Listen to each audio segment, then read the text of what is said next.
এসেছি আরো একটা নতুন ভ্লগ নিয়ে। সো গাইস, সেই চ্যাম্পিয়নের ট্রফি দেখতে মোহনবাগান ক্লাবে।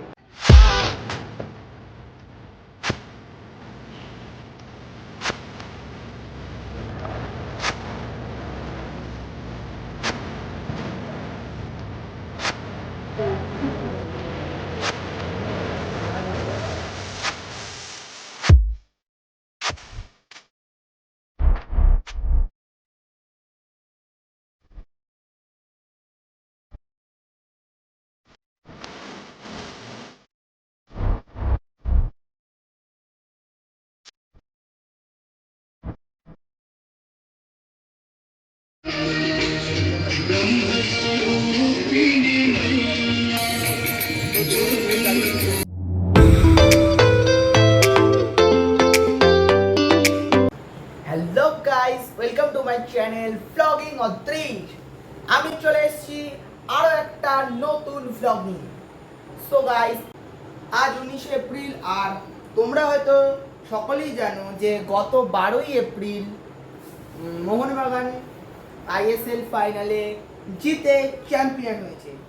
সো আজকে আমি যাব সেই চ্যাম্পিয়নের ট্রফি দেখতে মোহনবাগান ক্লাবে, আর তোমাদের সেই মোহনবাগান ক্লাবকে আজকে ঘুরে দেখাবো এবং আজকে তোমাদের ট্রফি দেখাবো।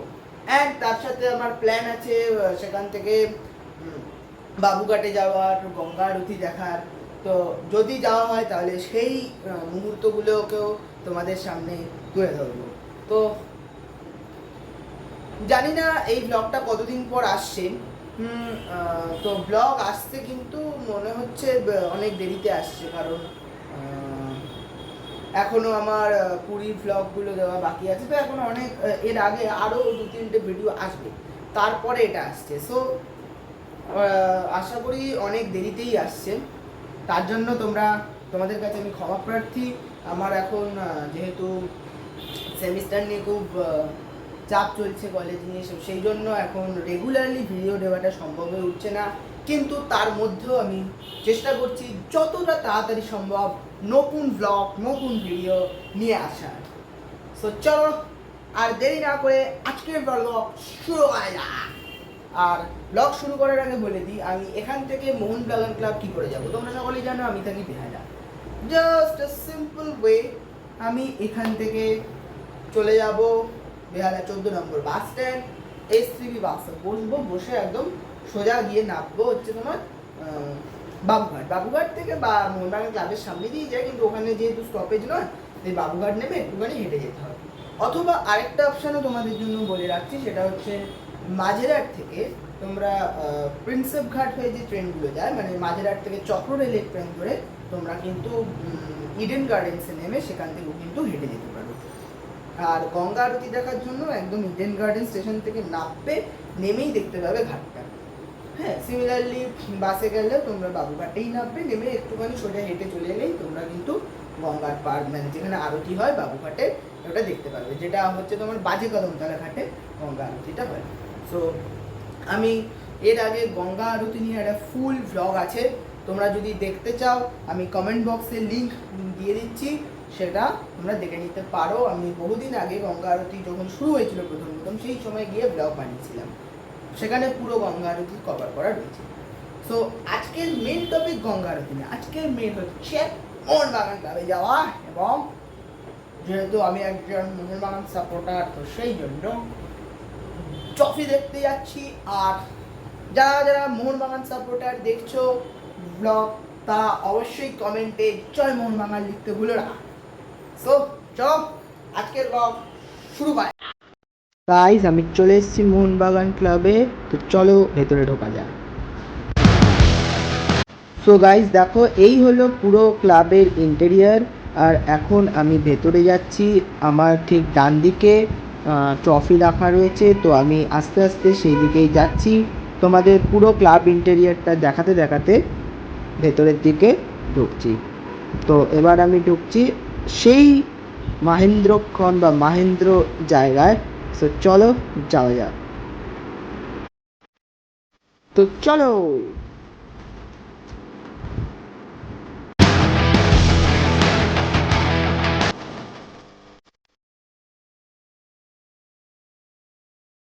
তো গাইস এই হলো আমাদের ট্রফি, দেখো।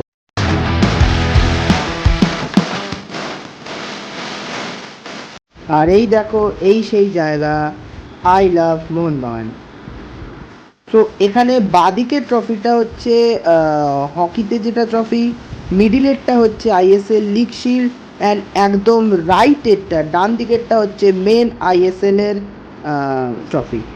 তো গাইজ এবার আমরা যাচ্ছি একদম মাঠের দিকে। সো এই হলো মোহনবাগান গ্রাউন্ডের ফুল ইন্টেরিয়ার। এই হলো স্টেডিয়াম, মাঝখানটায় নিচে যাওয়ার জায়গা, অ্যান্ড এই দিকটা পুরোটা হচ্ছে স্টেডিয়াম, অ্যান্ড ওই পাশেও কিন্তু স্টেডিয়াম বসার জায়গা আছে। কিন্তু ব্যাপারটা হচ্ছে বহুদিন ধরে এই মাঠে যেহেতু কোনো বড় খেলার আয়োজন হয়নি, যেহেতু এখন সবই যুবভারতীতে হয়, সেই জন্য মানে এইগুলো একটু জং ধরে গেছে, এই আর কি। তো গাইস এই হলো আমাদের অমর একাদশ, সেই 11 জন প্লেয়ার, যেই 11 জন প্লেয়ার ব্রিটিশদের বিরুদ্ধে খেলে প্রথম জয়লাভ করেছিল। সো গাইস তোমাদের একটু অমর একাদশের হিস্ট্রিটা বলি। তো অ্যাকচুয়ালি অমর একাদশ কি ছিল না, মোহনবাগান ক্লাবের 1911 সালের আইএফএ শিল্ড বিজয়ী দল হচ্ছে এই অমর একাদশ। মানে এই যে 11 জন প্লেয়ার তোমরা এক্ষুনি দেখতে পেলে, এই 11 জন প্লেয়ার মিলেই কিন্তু তারা লড়াই করে ব্রিটিশদের বিরুদ্ধে জয়ী হয়েছিল 1911 সালে।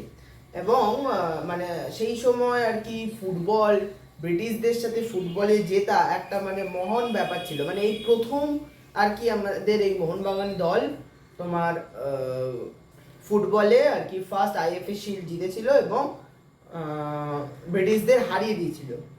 এবং এটা হারিয়ে এটা একটা বিরাট হিস্ট্রি তৈরি করেছিল সেই টিমে। তো এই টিমে মানে এই জয় কিন্তু অ্যাকচুয়ালি মোহনবাগান ক্লাব বা কোনো ফুটবলের জয় ছিল না, এটা অ্যাকচুয়ালি পুরো ভারতের জয় ছিল, স্বাধীনতার জয় ছিল।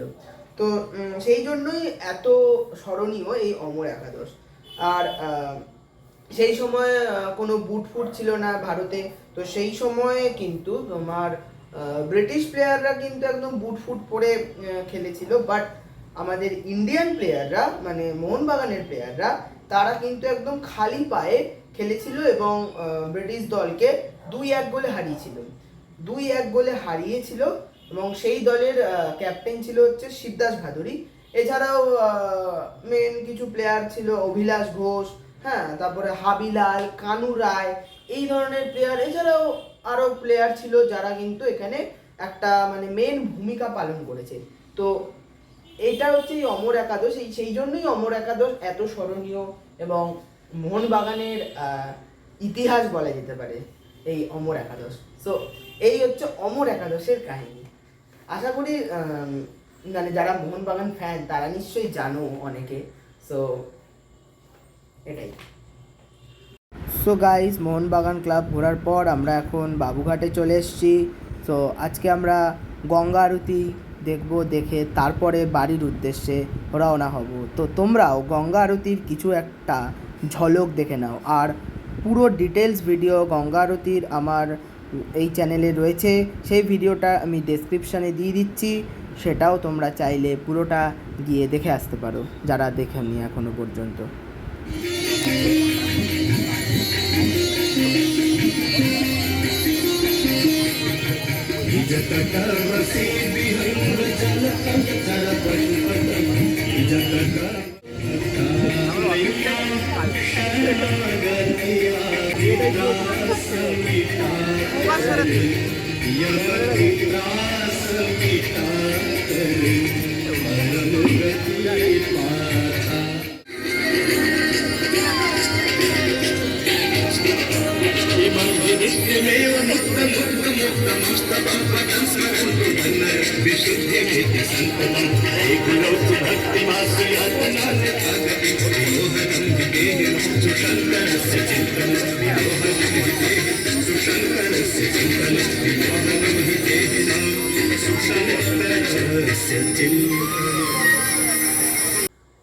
সো গাইস চলো আজকের ভ্লগের একটা সিনেমাটিক শট দেখে নেওয়া যাক।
গাইস, জয় মোহনবাগান। সো আজকের ব্লগ তোমাদের কেমন লাগলো অবশ্যই জানিও কমেন্টে। ব্লগটি ভালো লাগলে লাইক করো, কমেন্ট করো, শেয়ার করো এবং ব্লগিং অদৃশ চ্যানেলটিকে সাবস্ক্রাইব করতে ভুলো না কিন্তু। And thanks for watching. আর তোমরা আমার চ্যানেলে এই কি ধরনের ব্লগ চাও সেটা যদি আমাকে জানাতে চাও, সেই জন্য তোমরা কমেন্টে লিখতে পারো যে আমরা এই ধরনের ব্লগ চাই। তো আমি কিন্তু তোমাদের কথা অনুযায়ী সেই ধরনের ব্লগই কিন্তু আমার চ্যানেলে নেক্সট আনবো। সো তার জন্য কমেন্টে লিখতে ভুলো না। আর অবশ্যই যারা মোহনবাগান ফ্যান, মোহনবাগানের সমর্থক, তারা অবশ্যই নিচে কমেন্টে লেখো জয় মোহনবাগান বলে। আর যারা অন্যান্য ক্লাবের সমর্থক, তাদেরকেও আমি কোনো ছোট করছি না, তারাও নিজের টিমটাই লিখতে পারো। তা বলে ঝগড়া শুরু করে দিও না এখন। হ্যাঁ, তো যাই হোক, তো আজকের ব্লগ এই পর্যন্তই। আবার দেখা হচ্ছে নেক্সট ব্লগে। ততক্ষণের জন্য টাটা।